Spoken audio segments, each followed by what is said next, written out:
Hello, beautiful people. Welcome to this week's episode of the Montpelier Happy Hour here on WVEW 107.7 LP Brattleboro, your community radio station. I'm the host and producer of the Happy Hour, Olga Peters, and I'm happy to welcome to today's show State Auditor Doug Hoffer. Hello, Doug. Welcome. Good morning. Thank you. Nice to be here. Nice to be here. I'm glad you're here. And if you've been watching the news, listeners and viewers, the auditor's office just released a report entitled J-Peak, Burke Mountain, and AnCBio Vermont EB-5 fraud, an assessment of the state's role. So this is in response to, as many of you may know, the EB-5 investment program, where Ariel Quiros, Bill Kelly, and Bill Stenger had taken in millions and millions of investments from foreign investors who were part of the EB-5 program, who, in exchange for investing in American projects in economically depressed areas, could receive a green card. And that was the deal. And unfortunately, it fell apart in so many ways. And recently, Ariel Quiros, Bill Kelly, and Bill Stenger were charged on various numbers of fraud, wire fraud, and there was another charge that I'm forgetting at the moment, Doug. There were some securities issues as well. Thank you. And these were all around projects up at J-Peak, Burke Mountain, and then a few projects in downtown Newport. So, Doug, part of the role of your office is to look at state government and make sure that it's using taxpayers' money effectively, transparently, and well. And I'm wondering, how did this report or this issue come before your office? Because, you know, things have been happening in this realm, this EB-5 fraud, as many people have been calling it, or the Kingdom Con, as it seems to be called in the press right now, since the early, mid-2000s. So this is not a new issue, and VT Digger has been reporting on it in depth for many years now. So why this report now?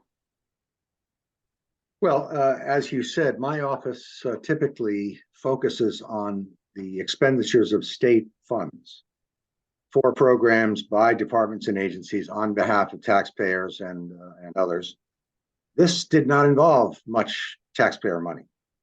Frankly, as you defined the program correctly, it's a combination of development, economic development, and an investment securities opportunity for offshore folks. Here, the only state expenditures until the litigation began was to operate a regional center, so-called, which oversees and regulates and assists the various EB-5 projects. Vermont had the only state-sponsored regional center in the country. Mm-hmm. Not quite sure why they chose to do that. I have an idea, but I don't want to assume. So since they weren't spending a lot of money, we didn't spend any time on it. Mm. And even though starting in 2012 or so, there began to be inklings of problems. Right.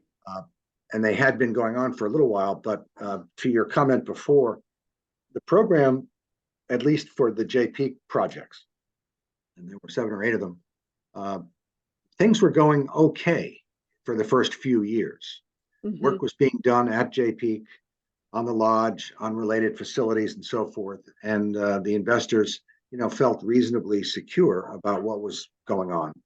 And jobs were being created, which is one of the other goals of the EB-5 program. Yes, although I'd like to come back to jobs, if you'll help me remember that down. Yes, I will make a note. Very important issue.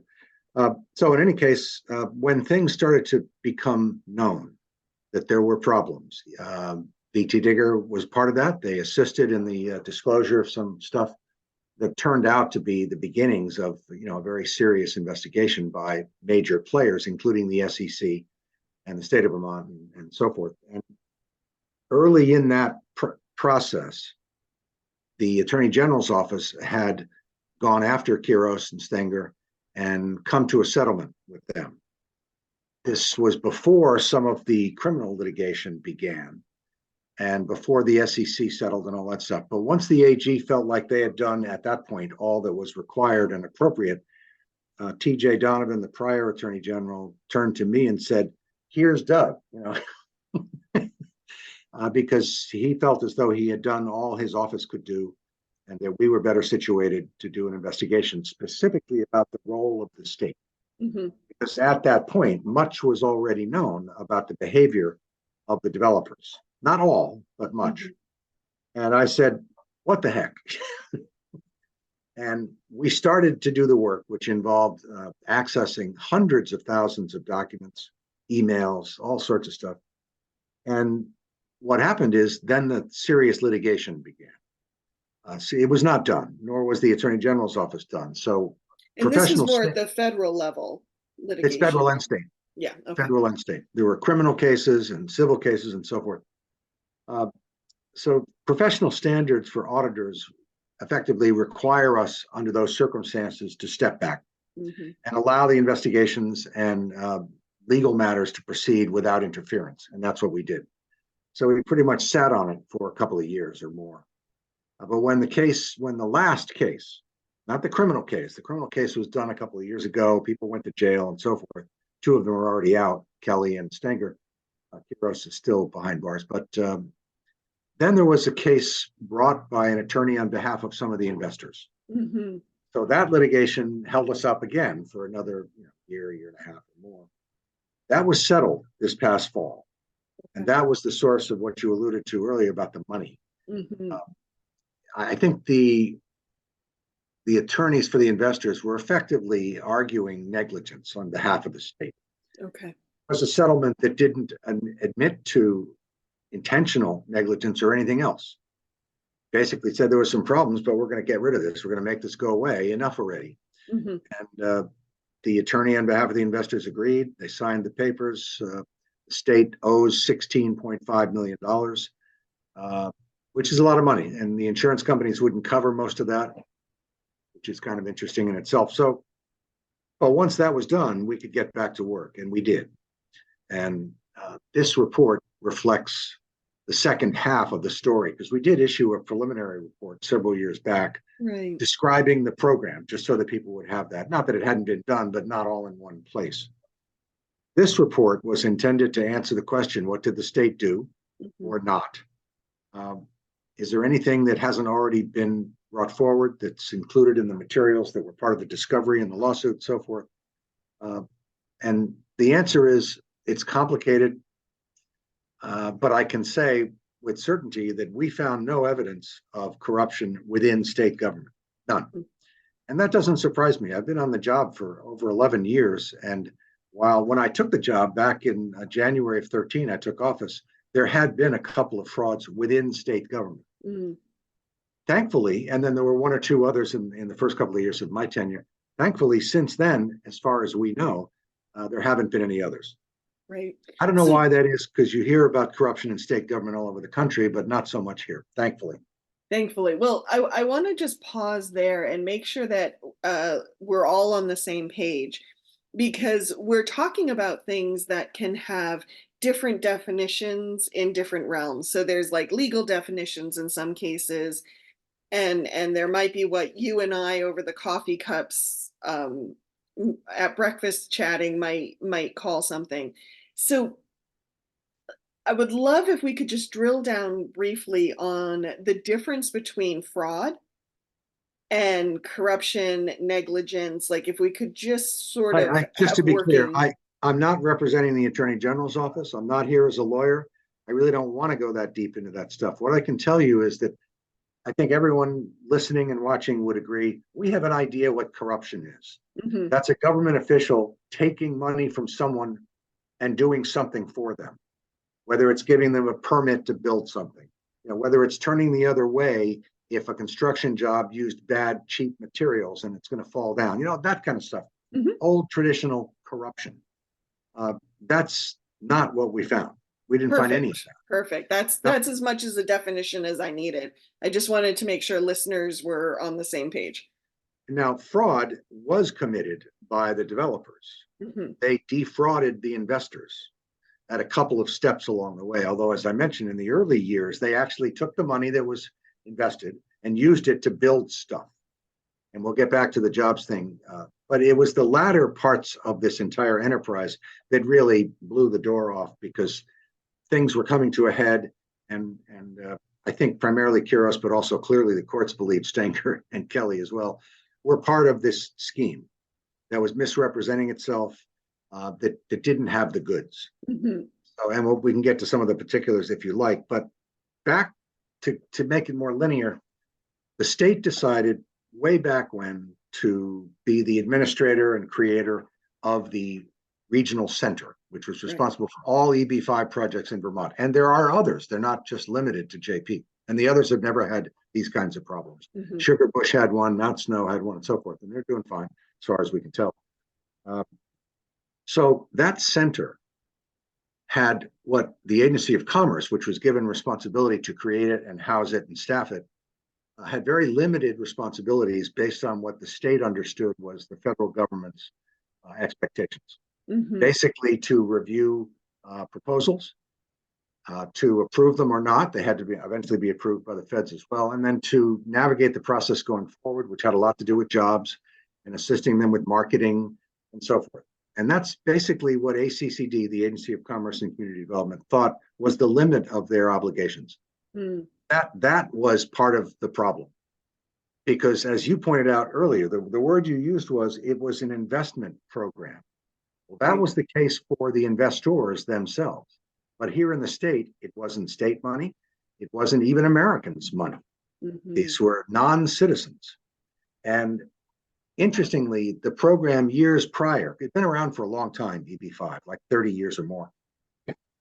Well, and the And Vermont Center predates the JP project even, right? yes, yeah.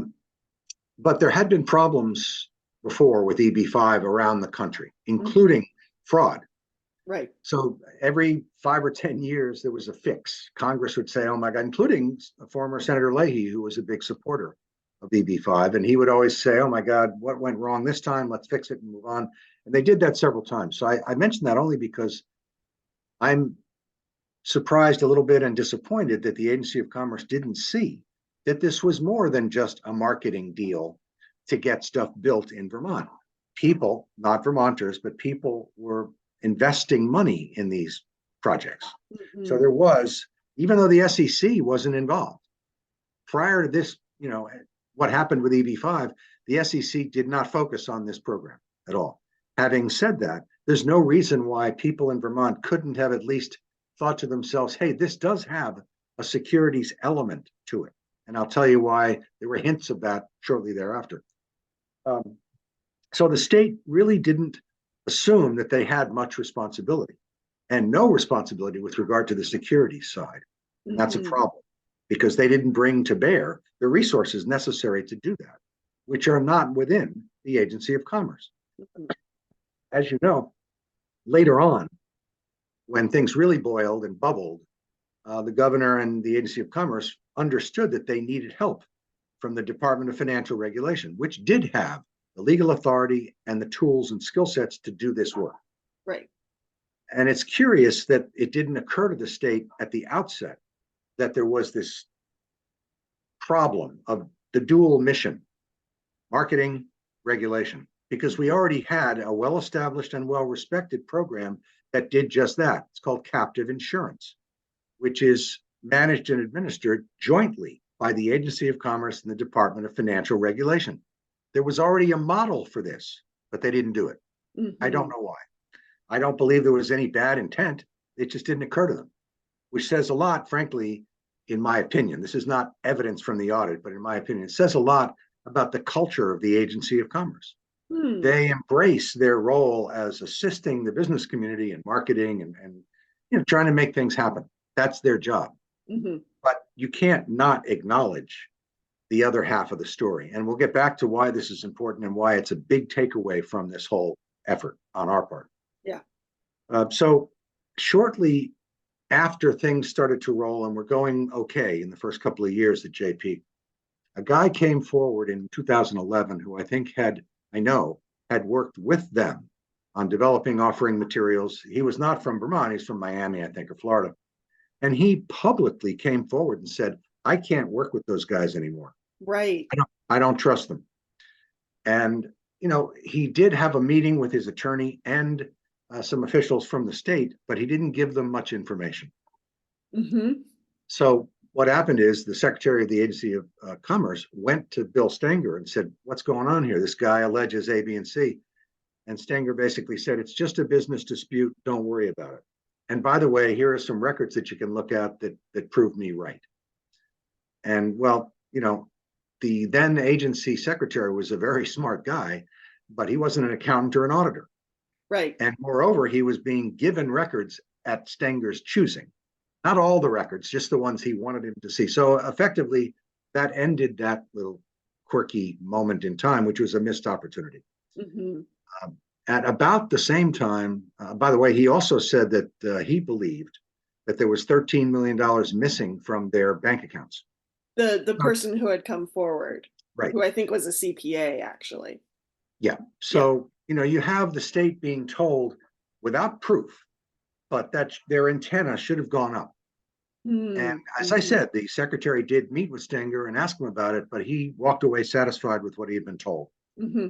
A short time later, another guy came forward with what was a comparatively minor technical issue, which was he alleged that the developers were using unlicensed brokers at some point in the process of marketing these securities.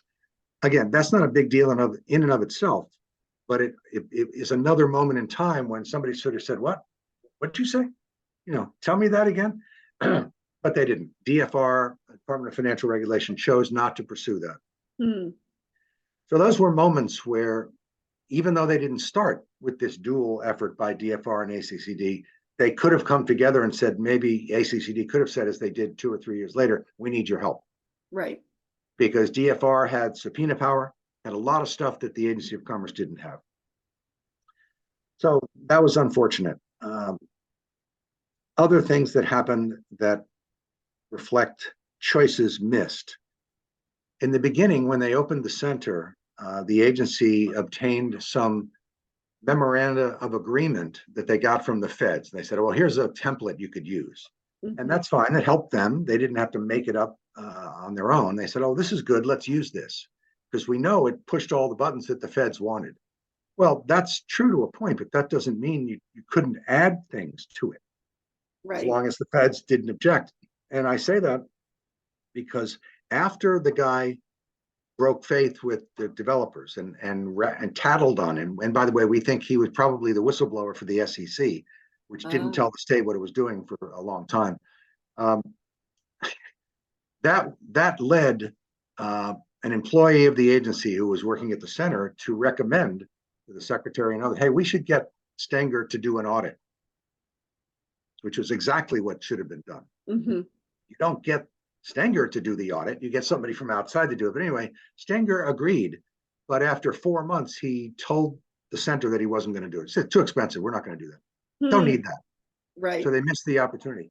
And they being the agency, claimed that they couldn't force the issue because it wasn't specifically in the MOU, the agreement with the developers. Oh, okay. I think, arguably, they could have pushed it, but they chose not to. I mention this because about a year later, the developers wanted to revise the MOUs for a couple of projects that became the real problem, Burke Mountain and AnCBio, and said, can we amend, revise, change the MOUs? And the state said, well, yeah, okay. That was a moment when the state had leverage, and they still did not include an audit requirement, which is another enormous missed opportunity. That doesn't mean anything would have happened overnight, but it should have been evident that that was the right thing to do. An audit is the process that would have most likely highlighted money that was missing, or money that had been misdirected, or money that just was not being used as it was promised to be used. Exactly. Right. So, it's a problem. And I don't know why. Everybody was busy. Part of what I think happened is that the guy who was the face of the developers, Bill Stenger, had been working in the Northeast Kingdom for years, was very well respected, had a good career, he presented well, and a lot of people in the Agency of Commerce in that world knew him, right, and trusted him. That's what fraudsters rely on in many cases. If they don't know you, people don't know you, they're less likely to take you at your word. They did know him and they trusted him. And that's just life. Human beings do that stuff. It doesn't make them bad or corrupt. It means they didn't keep or ensure that arm's length objective business relationship. Which I think in fact, happens a lot in Vermont, especially in our small communities, because just we base so much on our relationships, which has positives and negatives. It's not good, it's not bad. It's just kind of how we operate. yeah, I've reported on that being a problem in the Agency of Commerce many times, Oh, in really? particular the Agency of Commerce. But so a couple of other examples of moments in time that didn't really work out. Or let me back up. The state, when it created the center, didn't do a very important thing. If you start a new enterprise like that you've never done before, and that typically is only done by private entities who have a profit motive as opposed to us, and you're putting the state's reputation at risk, you really should sit down with all your people and say, okay, we're going to run this center. We should have policies and procedures. I don't want to sound like a nerdy auditor type, but that's what my auditors always say to me when we start a job. Do they have policies and procedures? Right. Because that gives you something to measure their performance against. They never developed policies and procedures for the regional center, never.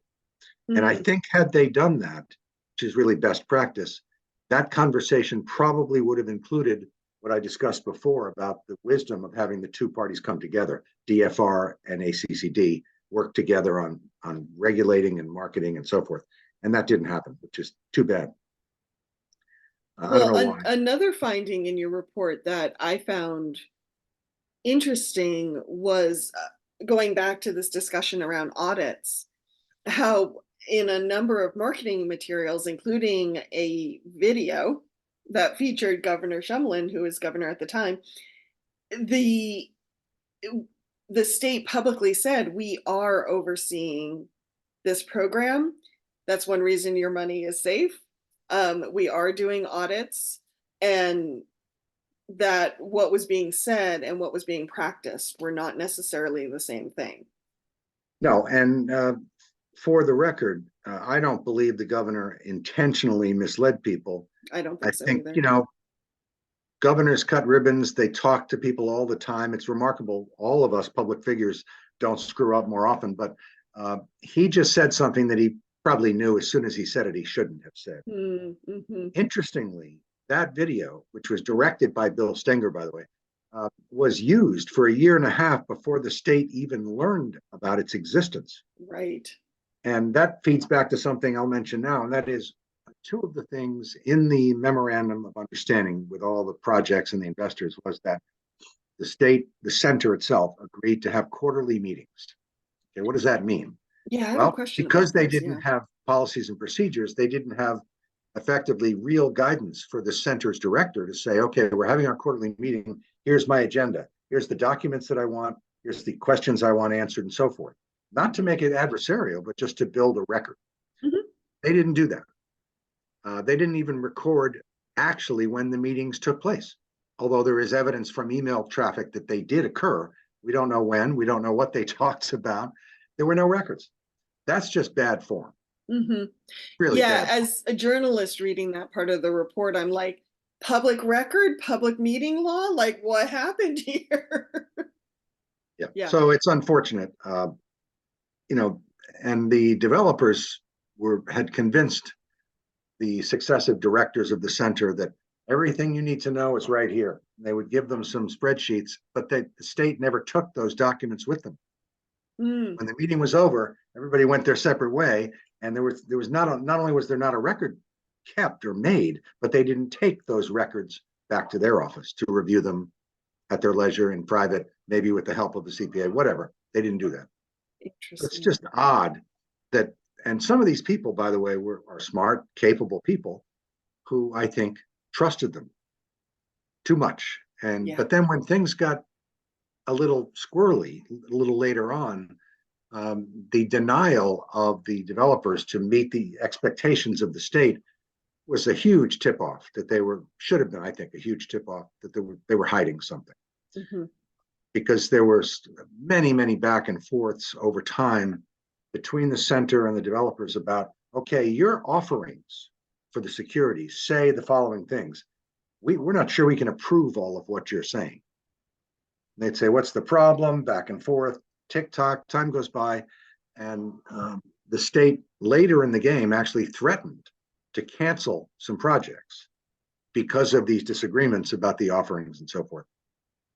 And curiously, not curiously, but thankfully, at one point, the attorney for the agency, the in-house attorney, general counsel, understood that they were getting into areas that he didn't have any experience in or knowledge of, securities related stuff. Mm-hmm. He went to the attorney general's office and said, can you help? And I don't have records of it, but I'm pretty sure I know what they said is we don't have that expertise. Mm-hmm. That's not what we do in the attorney general's office. If we need that, we go outside and hire private counsel. And that's what you should do. So, but that took a long time to get the approval of the secretary of the agency. And by the time they all got the input from those private counsel, it had been 20 months. Wow. From when the general counsel first said, I need help. We need help. That was the right instinct. Mm-hmm. But 20 months? Where's the urgency? A lot of money can go missing in 20 months. And it did. Yeah. But, and then towards the end, of course, when DFR did become involved, the pace quickened for Mm-hmm. sure. They were ready. They did have the tools. They did have the experience, and they weren't that trustworthy. Right. They didn't have this friendly relationship with Bill Stenger over the decades. So they did some things that are very interesting and appropriate. The two projects at the end of the pipeline were, they called Burke Mountain, Mm-hmm. which had actually started. There was some construction had occurred, and this AnCBio thing, and thing is not a term of art, but it works. This was the weirdest of all. Yeah. Kiros apparently had a relationship with some people in Korea that at one time had a business that worked in biomedical equipment and research. I think by the time this came around here in Vermont, the company was, bankrupt, much less than it had been before, whatever. It was a tool. It was a vehicle for Kiros primarily, I think, and the others knew about it, to say, hey, here's the deal for you. We're going to have these guys come to Newport. And that's when they had the famous ribbon cutting with all the guys who should have known better, Leahy, Welch, Bernie, Shumlin, everybody and their brother were there. Said, oh my God, look at the future for the Northeast Kingdom. It's going to be great. Well, when I heard that, I wasn't in this office at the time. When I heard that, I said, are you kidding? Really think an international biomedical facility is a good fit for Newport, Vermont? With no disrespect to Newport, where are the employees coming from? Right. This is not New York or Silicon Valley or a place with that kind of talent. It's just they're not there. Mm-hmm. They don't even have houses for that many people, who want to buy $600,000 homes. So it was laughable to me at the time, but they went along with it because, again, these are our friends. It sounds great. And if you're a governor or a public official, you're not going to turn your nose up at what may be a great ride for your people, your communities, your state. That's what they all hoped for. Mm-hmm. And that's what they were being promised, but it just didn't make any sense. So eventually some things happened. For example, the Agency of Commerce hired a temporary Korean speaking intern. Right. Who could review some of the materials that were being provided over there and communications back and forth, which was smart. But, at that point, it was a little late in the game. But DFR got into the game and things started to move very quickly, in part because DFR eventually started working with the SEC. And the SEC was further into this than the state was at that point. And, a lot of things had happened, not just the obvious fraud of what was purported to be the AnCBio thing, but that's when they began to learn about how the money had been moving around from pot to pot for the earlier projects, where there Mhm. was actual evidence of money being spent, construction and so forth. Right. But we also know that Kiros took a lot of money out of those pots. And And supposedly padded a number of the estimates. yeah, well, actually, if I'm correct, and I say that with an if, I think what I learned from our audit manager on this job is that Stenger was over budget on almost all those projects. Okay. And I think it's clear from the evidence that we saw that Kiros wasn't happy about that, but it worked out in some ways to his advantage. More money to skim, I guess. But Gotcha. um, so anyway, once DFR was involved, the pace picked up, and it became clear that there was nowhere to hide. And what happened is they said to the developers, you may not get any more investors to the trough until we approve the latest offerings. And by the way, for AnCBio, they said any money that comes in will not be given to the developers. It will go into an escrow account in our department, or I don't know exactly where it was situated, literally. Mhm. And we will only release that money under certain conditions if something's going to be built, for example. It's a Mhm. real project because we don't see it right now. So from that point forward, there had already been some AnCBio investors, but from that point forward, there were quite a few, and millions of dollars were into that escrow account and were never released Mm. to the developers. Right. Consequently, those investors got their money back. Oddly, Okay.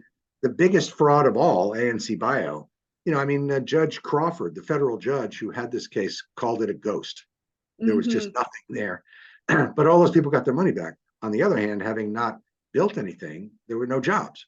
Right. And they didn't get their green cards too, which is one of the reasons the people invested in the first place. The most important reason. And by the way, though, some of them did because what the feds allowed, since the project was, failing, and there was obvious fraud at that point, they said, okay, we don't want to penalize those investors. We know that their money was withheld appropriately by the state. So we're going to allow you to transfer your investment to other projects over in New York or wherever Mhm. there's a good fit. And they did that. And Okay, I good. think some of those people did get green cards, but a lot didn't. The other project at the end of the tunnel, as I mentioned, was Burke.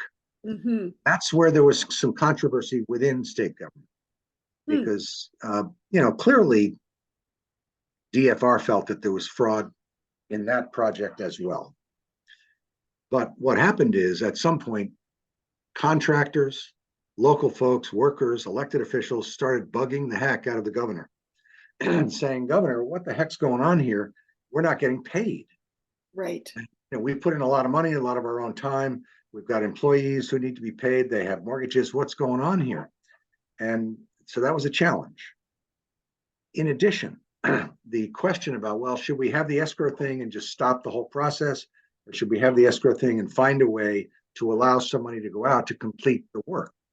Because if they actually build out the Burke property, that's an asset. Mhm. That's a real asset that Right. either a receiver could take or has value and could be sold or whatever. Um, and that was the back and forth within state government because some said you're enabling a fraud. And others said, yeah, but we're going to get contractors paid. They're Vermonters. They have employees who are Vermonters, and there's going to be something to hold on to at the end. So I Mhm. can see why it was not a no-brainer that you could understand both sides. Yeah. And there was some spats. In the end, what they did is create an escrow account. And this one said the money can only go out if this third party that they hired approved invoices, Okay. only for construction, period. No money that was brought from the investors into the escrow could go to the developers themselves, only Gotcha. to the project, which, I'm not here to judge. It was what they did in the end. Mhm. However, for a lot of reasons, the people at Burke Mountain, really were shafted. They're the ones who have the lowest percentage of green cards. Ah, okay. Well, for a lot of reasons, but the state, DFR, and other entities within the state have been working as best they can to persuade the feds to get their heads out of the dark place and and have some sympathy for these investors who did nothing wrong Mm-hmm. and played by the rules. So I don't know how that's going to turn out. I know that part of the settlement this last fall included a reduction in the amount that the state would have to pay if they were successful Mm-hmm. in assisting a significant number of investors to get their green cards. That's an ongoing process. So, there's a lot here, and I had talked endlessly and haven't allowed you to ask questions. So maybe I should, do that. So, No, I think this is a lot to chew on, Doug, and I'm going to encourage people. I'm going to link to the auditor's report in the show notes of this episode. So I encourage you to look through it. And it's an interesting read, and I really appreciate how the report lays out some early structural issues around the program and some early maybe red flags that people probably needed to pick up on. I think it's laid out in a really clear way. And unfortunately, we need to take a break and hear from some underwriters.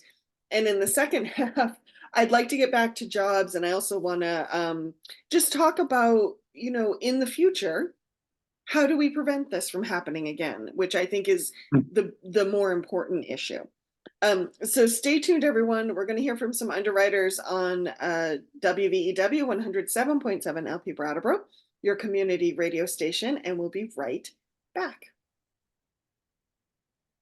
Welcome back to the second half of the Montpelier Happy Hour here on WVEW 107.7 LP Brattleboro, your community radio station. I'm your host and producer of the show, and I'm speaking with Doug Hoffer, the State Auditor for the state of Vermont.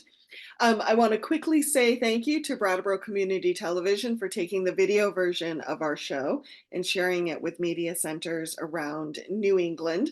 And I also want to remind folks that I will be linking in the show notes to some of the documents that we're talking about here today.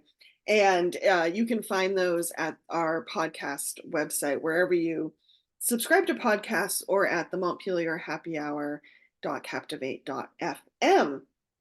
So, and one last thing, Doug, just so you know, the views and opinions on the Montpelier Happy Hour are those of the host and the guest, and not the platform, not the radio station, not your colleagues, not state government, not anyone else but us. So if anyone's going to get in trouble, it will just be us for our own words coming out of our mouth.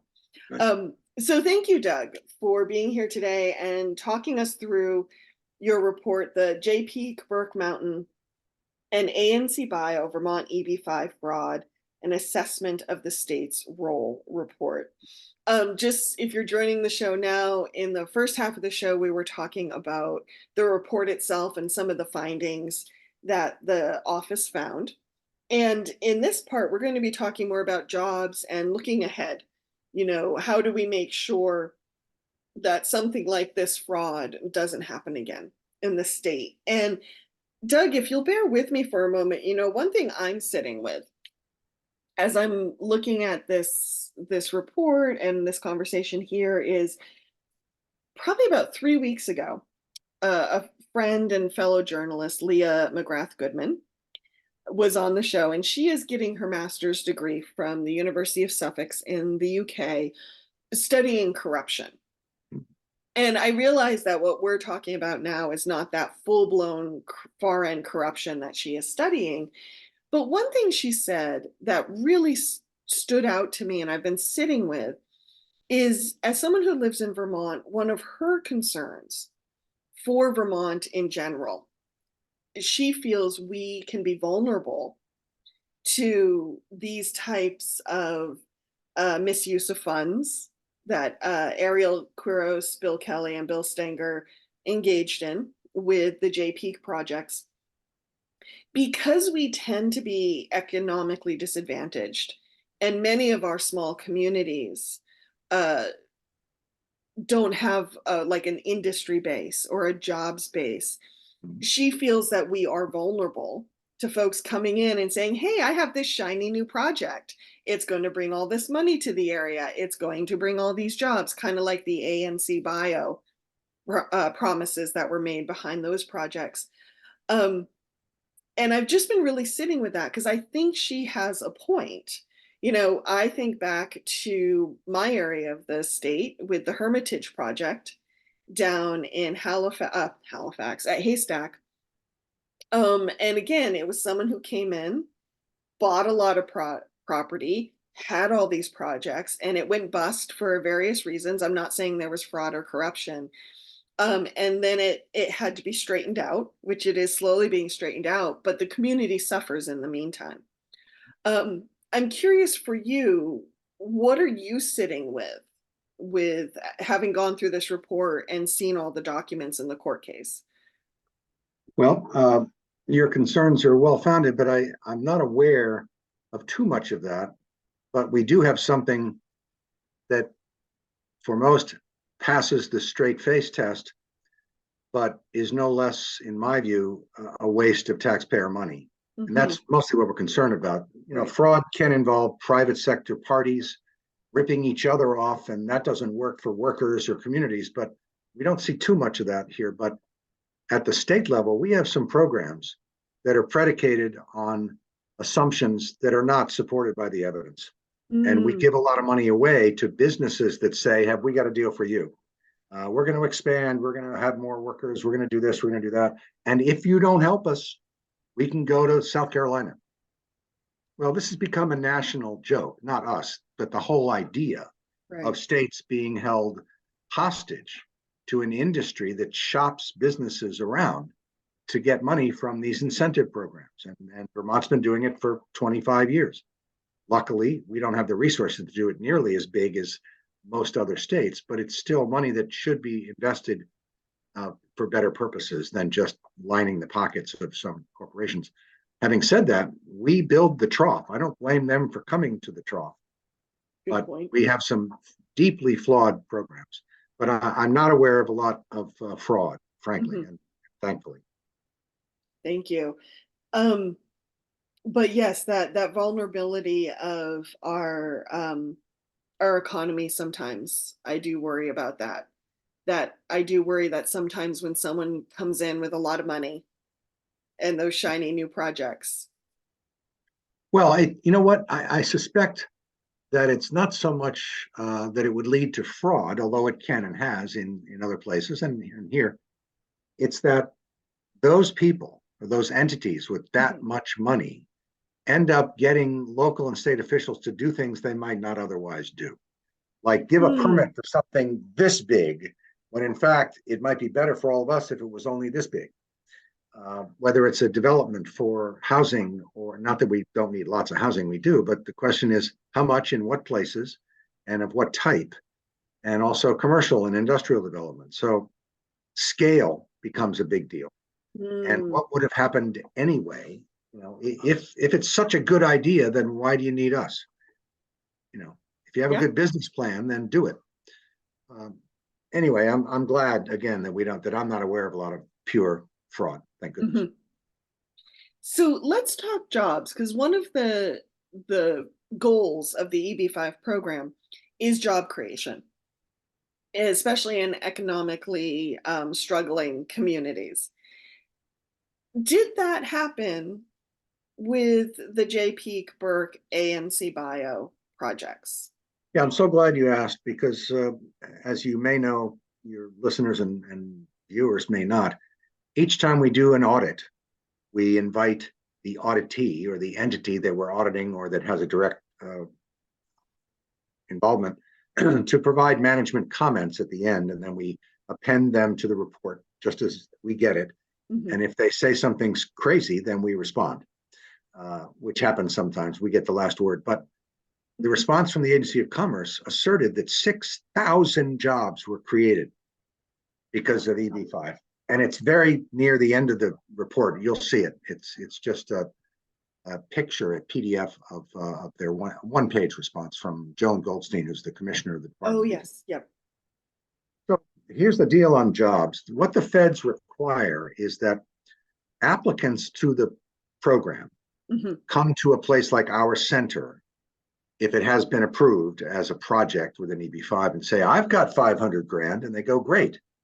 You've got to get an economist to tell us that this particular investment at this time in this place will produce 10 jobs. For those who don't follow this stuff, there are direct jobs, indirect jobs, and induced jobs. The direct jobs are the ones where, at the end of the day, JPEAK expanded. More rooms, more facilities, more this, and people are actually hired by JPEAK to work there. And obviously, a lot of people were hired to do the construction work. Those are direct jobs. The indirect jobs are not crazy or unsurprising. If you build a hotel, for example, you need to fill it with furniture. Mhm. The furniture's made somewhere. Chances are not too much of it made here, but some of it was. And other inputs of Mhm. various kinds. You need carpet, you need lights, you need you need to pave the parking lot, you need to do all that stuff. So those are indirect because you're not paying someone to work at JPEAK, but you're buying a product or a service that's helping to make that happen. Right. Furthermore, all of the people who are either directly employed or indirectly get a paycheck. They spend that money. That money is spent on your mortgage or your rent, your car payment, your food, your computer, your software, your phone, all the stuff that people spend money on, healthcare. That is called induced. And those expenditures relate to jobs, fractions, of course, for each one of us. So there's all those three things. And that is what gets you to 10 jobs per person, not 10 actual full-time jobs at JPEAK. Right. But it bothers me a lot that the Agency of Commerce does not tell people that. They just say 6,000 jobs, when in fact, a lot of them don't exist anymore because they were construction jobs. That doesn't mean they didn't have value at the time. They did. Mm-hmm. For all those electricians and plumbers and folks who did that work, that was a big project that helped pay their bills, and that's a good thing. Yes. But when the project's completed, they're no longer employed there. Mm-hmm. Now you move into the jobs within the business, the front desk people, the chambermaids, whatever. Also available to people in an area, in this case, where there's not a lot of economic development. So that's Right. it's not a bad thing. It's a good thing. You can leave aside the question of wages. That's a different. But the point is to say, as Commissioner Goldstein did, EB-5 is responsible for 6,000 jobs is terribly misleading, in my view. And I just don't like that the state misleads people. It bothers me a lot. Mm-hmm. And I had this same conversation with her predecessor almost 10 years ago, when she was quoted in somewhere, Digger or somewhere else, saying, at that point, 3,000 jobs. So I contacted her and I said, where's the evidence? What did you rely on to say that? And we had a back and forth that was torturous. As it turns out, she was relying on exactly what Commissioner Goldstein is relying on, which are the estimates from the economic model that was used on the front end to provide eligibility for the investor, and on the back end to verify it. Because then you have to say, well, did you spend the money you promised to spend on construction for this, that, and the other? And if so, then we're going to take the model's assumptions for granted and say, well, you did it. Mm-hmm. You met the bar, you created the 10 jobs, you're good to go, you get your green card. You can't measure indirect and induced jobs without spending even more money than the project cost, because they're not here. They're all over the Northeast, they're all over the country, they're all over the world. Mm-hmm. The models have, merit. I've used them, they work, I trust them. But to say 6,000 jobs leads people to think, really? Here in Vermont? Wow. No, not so much. Yeah. So that bugs me. Well, and it bugs me too, because while every job is important, you're right. Not all of them are long lasting. They might be the 6 months that someone's working on building a building. But then you're right. You might have 100 jobs, but if they all pay minimum wage, that is a different amount of money flowing into the economy than if they paid, medium or high income wages. Yep. Yeah.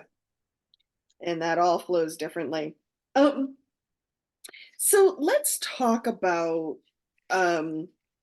moving forward, because this is one of my philosophies as a journalist, for better or for worse. Mistakes happen. People screw up. Sometimes it's nefarious, sometimes it's innocent, sometimes it's somewhere in between. Not But my mistakes, auditors. No, yeah, I'm sure, Doug, your auditors never make a mistake. Um, and what's important is less focusing on the mistake as how is it being fixed and how are we moving forward. So I guess that would be one question for you based on what you have found. What do you feel is the way for the state to move forward?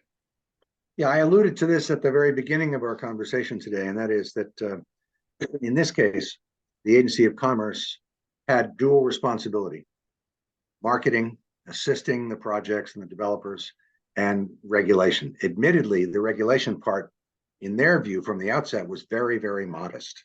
Hmm. They didn't yet at that point see that it could become this big deal about securities and fraud. But I wish they had seen that. I think they should have. Uh, and the fact that there's, go ahead, I'm sorry. I was just going to say, and I think the point you're making there is one we should just, make very clear to listeners. Marketing and promoting something and regulating something are kind of at odds with each other. And it may not be the smartest choice to have the same agency or the same office even do both. Exactly. There is some literature about this. It's not a new idea. Hmm. And, you know, the Agency of Commerce, again, I disagree with a lot of the policies and things they do, but they're not bad people. No. But when you get into that mindset and that culture, you are less likely to see the risks. That's what Interesting. happens. It's a very subtle thing. It doesn't mean that they're bad people. They're trying to do what they perceive as a very important, straightforward, and appropriate and important job. And the alternative, as I mentioned, we have an example of it with the captive insurance program, which has serious regulators and the agency doing marketing. So it's not as if it hadn't been brought to their attention. It's Hmm. happening every day in that program. So that's the biggest takeaway. I've talked about this before, however, and it's not just the Agency of Commerce. For example, the Agency of Agriculture Okay. in a state like Vermont, with our history, of course, we all love ag, except when it poisons the lake and then we have to pay to fix it up. So it's complicated, Right. right? It really is complicated. And there were things that we didn't know 50 years ago. Hmm. And now we know. And there's a price tag for this stuff. But we've done a couple jobs involving the Agency of Agriculture, who were very capable people. But we're back to this question of how do you promote dairy, for example, or other types of ag? Uh, how do you get tough when they're struggling? Ag in a small state, commodity agriculture in Vermont in the 21st century, you think, how can this possibly continue? It's not a recipe for success, but we don't want them to disappear Right. because there are enormous ancillary benefits. They keep the land open. The tourists like the cows. And I'm not making fun of it. It's all true, Hmm. right? Hmm. But if we become aware of a downside that is societally a problem, whether it's the lake or something else, then we have to be honest and deal with it. That's why we're here. Hmm. But the agency, as with the Agency of Commerce, their first instinct isn't going to be, I don't trust Bill Stenger. I'm going to nail this guy. Their thing is, how can I help them? Right. And again, good instincts, but we have a bigger picture here. And I'm not picking on the Agency of Agriculture. Also true, I think, to some extent, in the Agency of Natural Resources. They Hmm. have a choice every day in terms of um, do they want to start out as hard asses and in every case say we became aware that Olga's business is doing so and so. We're going after Olga. No, their first response is, let's find some way to get Olga to change her behavior Hmm. without going to court, without making Olga pay a big fine. And that is probably the right approach in most cases. Hmm. Is it always the right approach?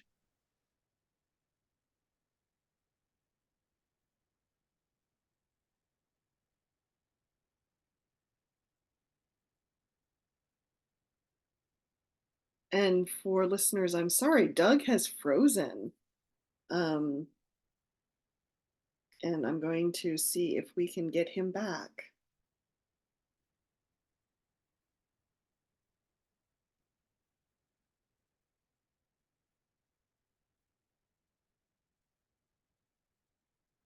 So bear with us.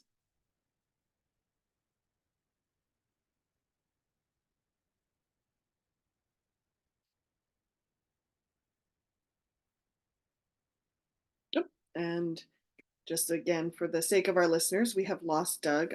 We will see if he comes back on, but I'm going to pause the recording. Thank you, viewers and listeners. We had technical issues, as we tend to have in Vermont when it comes to Wi-Fi and internet. So Doug Hoffer, State Auditor, thank you for coming back to the show to finish up. We were just quickly talking about moving forward. And so what are some of the, like, step 1, step 2, step 3 that you think the state should do to make sure that something like the EB-5 fraud doesn't happen again? Yeah, the hardest part is admitting that we have a problem. Sounds familiar. Because, the folks who are working in the trenches every day, they have a different view of this. Mhm. I'm almost certain that they all feel like, hey, we're doing a great job. It's a hard job. Why are you giving us a hard time? But I think it's pretty clear to people from the outside that there is an inherent conflict. Mhm. And again, that doesn't make these folks in the various entities bad people. It means that their decisions are influenced by stuff that is not evidence-based. It's relationship-based, and it's all this other stuff. And I think we have an obligation as a state, as an administration, not me, but the executive branch and the legislature together to identify where that may be occurring and how to prevent it or correct it. It may involve something as simple, don't mean to overstate it, moving environmental enforcement stuff related to farming from the Agency of Agriculture over to the Agency of Natural Resources, where that's their job. And they're not conflicted by the fact that they're trying to help farmers. It's a different approach entirely. The Agency of Commerce, some of the problem there is not like EB-5, because that was a brand new thing and had this other element that they didn't really see at the outset, but they have programs, as I alluded to before, that have conflicts embedded in them, like the Veggie Business Incentive Program and others, where the same entity is charged with determining your eligibility and then deciding how much money we're going to give you. Where's the objectivity? Where are the checks and balances within the program? And they would have you believe that they're in the statute, and they're not. And they're not in the practice of some of these things. So this is a tough thing for legislators, for sure, because as soon as they say, next Tuesday, we're going to talk about this, the room is filled with lobbyists and business people. And if it's the Agency of Agriculture and the Committee on Agriculture says, we're going to talk about this, then the room is filled with those people. And that's as it should be. People, businesses, farmers, everybody, we all have a right to go and be heard, for sure. But it's very difficult sometimes for a state rep or a state senator when the room is filled with your constituents who are saying, this program is great.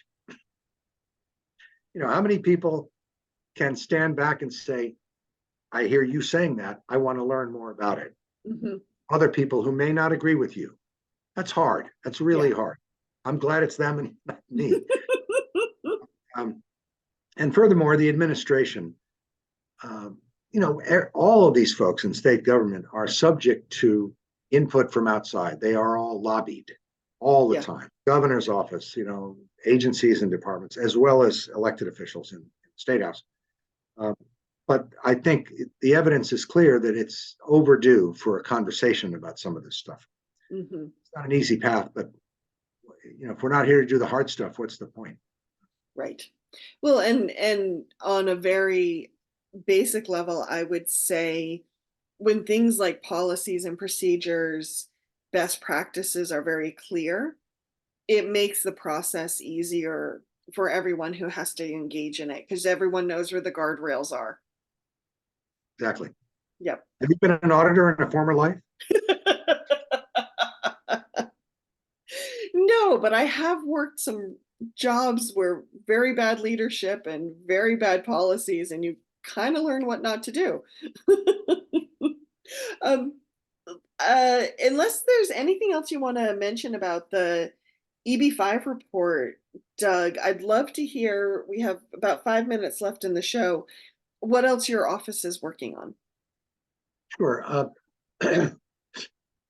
The endless TIF parade, the legislature, as Yeah. you know, required our office, my office, to conduct audits of every single TIF district 3 times in their life cycle, Mm-hmm. which means that effectively we have to do a TIF audit once or more a year for the next 20 years. And oh, that sounds like a lot of work. And remind us what TIF districts are and why some people Yeah, love them.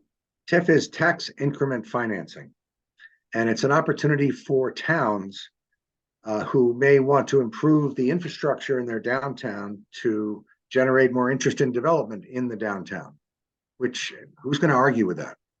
The only question is, where does the money come from? Historically, when I moved to Vermont in the 80s, that's what the mayor and the city council would do. They'd say, we think we need more money for sidewalks or wastewater or housing or whatever it is, and here's our plan, and we have to borrow $4 million. Mm-hmm. Do you support that or not? And we have high bars in Vermont. If it's a general obligation bond, it's 2/3 approval by the voters. That's tough. If it's a revenue bond, it's 50 plus one. So anyway, these days, things have changed since the 80s. There isn't as much federal money, notwithstanding COVID. That was a unique thing. So there, and the state doesn't have as much money. So getting people to agree to raise their own taxes is a tough sell. So Yeah. what they do now is they have this program called TIF where they say, this isn't going to cost you a dime. They define an area in your downtown of maybe 10 blocks square. Say, this is our TIF district. Its current value is, pick a number, $100 million.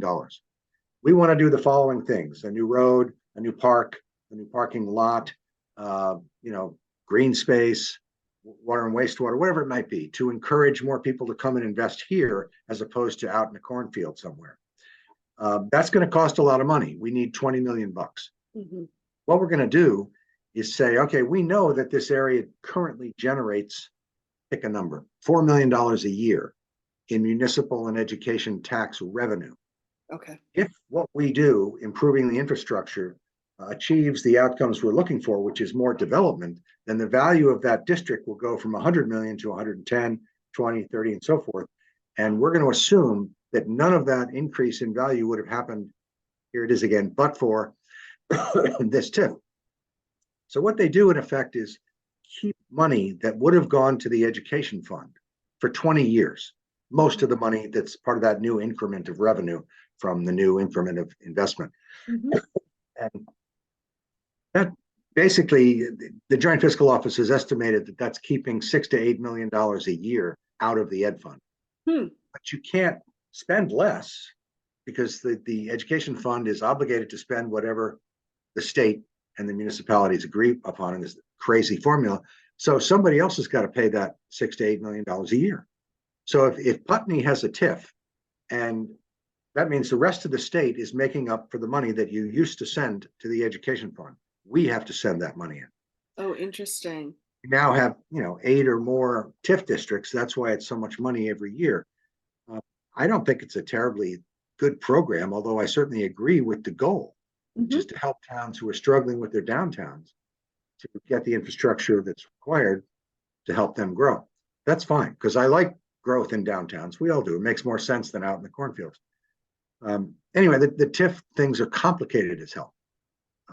We found a lot of problems with people doing their best to comply with the requirements, and some not doing their best and making a mess of it. But it's a lot of work for my office. 15-20% of the entire resource of my office is devoted to TIF at any one time. Oh, wow. Can't say I'm happy about that. Yeah. We have a TIF job coming out. We just finished up second of the 2 Burlington TIFs. They had some problems. We're finishing up Milton right now. After that, I think we go back to Winooski. This will be their final one because they started a long time ago. So that's TIF. We also have an interesting job on emergency management. Oh, okay. Related to natural disasters. The state has, as all states do, have requirements. If you want to get money from FEMA after a flood, you have to say, well, of course we have our, the special planning document that you required, and here it is. The problem is it seems like it's not really about doing everything that's in the plan. It's just having a plan. to Oh, satisfy interesting. FEMA. Hmm. And that doesn't mean the state doesn't do anything, but the report will tell us, okay, you had 100 items in the plan. How many did you actually do? Hmm. FEMA's a weird beast, so it's strange, but they bring a lot of money in when we need it. So I don't question why we do what's required to get the money. The question is, if we're going to do that work, and we believe, and all the partners involved believe that it's important to mitigate damage, then shouldn't we make those investments? Hmm. That's one. The other is a holdover in COVID money, ARPA money, so-called, for economic development. We're back to the Agency of Commerce, which created a program 3 or 4 years ago called the Capital Investment Program, which is intended to reward businesses that are making capital investments in their business and not necessarily creating any more jobs. Oh, interesting. For example, all businesses, most businesses, not so much service businesses, but if you're a manufacturer and you know that there's some new equipment available that would make your workers more productive, Hmm. and your competitors are buying that equipment, you've got to buy it. You have no choice. Hmm. Or if you've been successful and you have 45 employees and you're bursting at the seams and you need more space, you need to double the size of your plant and Right. more workers, right? Then you have no choice unless you can find a justification for staying at that size because that's all you want to manage and so forth. But generally speaking, capital investment is a must. You don't really have a choice. I'm not aware of any evidence that the businesses in Vermont are struggling to find money to do capital investment. If they're Hmm. successful, then they should be a good bet for a bank or equity, other equity or so forth. So I don't know what to make of that program, but I do know that the legislature, curiously, and I know the guy who did it, told the Agency of Commerce that in order to award these grants, we're going to ask the legislature's economist to work with the administration's economist to do what's called a net fiscal impact. If we're going to Oh, give you 500 grand, which is a portion of the total cost of what you need, which might be 3 million, right. then we're going to run those numbers through the model. We're back to the model, and see what's that really worth. Hmm. If you do that, put the but for aside for a moment. But if you do that, what's the benefit to the state? Not just to you and your shareholders and your Hmm. workers, but Hmm. how much more revenue do we get? How many more jobs and so forth? And they did that. And what that did is put a cap on what the agency could offer these businesses. They come in and say, I need 500 grand. And the model says, you're only worth 100. Interesting. Very different than what Veggie does. Because Veggie Right. says, the model says we can give you 800 grand. Step on down. Come on down. That's what you get. But it's a different model with different assumptions. Hmm. It came later. The governor went to the legislature the following year and said, there's money left over in the federal pot that I want to use for a program like that and expand it. Hmm. And if you don't give it to me, I'm not going to approve your budget. Huh. So the legislature said, oh, we don't have the votes to override. We got to give them the money. And it was $30 or $40 million, which Hmm. doesn't sound like a lot in an $8 billion state budget. But think of all the things that you could do with $30 or $40 million. Yeah. Homelessness comes to mind, So anyway, so they created another program that was very similar, but didn't have the analysis of the two economists. Interesting. Agency got to decide how much to give people. Okay. So we'll be reporting to a theater near you sometime in about 6 weeks. Uh, Yes, about the hopes versus the reality is kind of what it sounds like. Yeah. so we have some other stuff going on that's a little premature, so I'll leave that for later. But Okay. I appreciate the chance to talk about our work, sure. Well, definitely. And remind folks you have a newsletter that your office puts out. And how can people sign up for? I always find it very interesting. So, how can people sign up for your newsletter if they're interested? Actually, I'm glad you mentioned that because there are times when not everybody has the inclination or commits the time to read a 40-page report. Although there is usually a transmittal letter, which is with a brief summary, executive summary, which is usually 2 pages. But these newsletters are anywhere between 1.5 and 3 pages. Boom. Hmm. And the one on EB-5 is very helpful because Yeah. there's so much detail in the report. And I tried to talk about the stuff that we've been discussing here, the kind of the takeaways if they go to my website, our website, auditor.gov, just state government, go to the auditor's office. And if you look up at the top bar, one of the options, in addition to reports and in the news, is newsletter. Just go there and open the latest one. And at the bottom of that document will be a place to subscribe. Okay. And if for any reason that doesn't work or you're not satisfied, then contact my office and somebody will help you for sure. I will do. Fantastic. Well, thank you. Well, State Auditor Doug Hoffer, thank you for coming on the show and talking us through the EB-5 report and what you're working on now. And always a pleasure. I look forward to having you Indeed. on the show again. For me as well. Thank you, Olga. I appreciate it. Thank you. Well, and for listeners, as you know, the Montpelier Happy Hour is on WVEW 107.7 LP Brattleboro, your community radio station, every Friday at 2 p.m., rebroadcasted on Wednesday, and of course, wherever you subscribe to your podcasts. Have a good weekend, everyone. Take care. Thanks, Olga.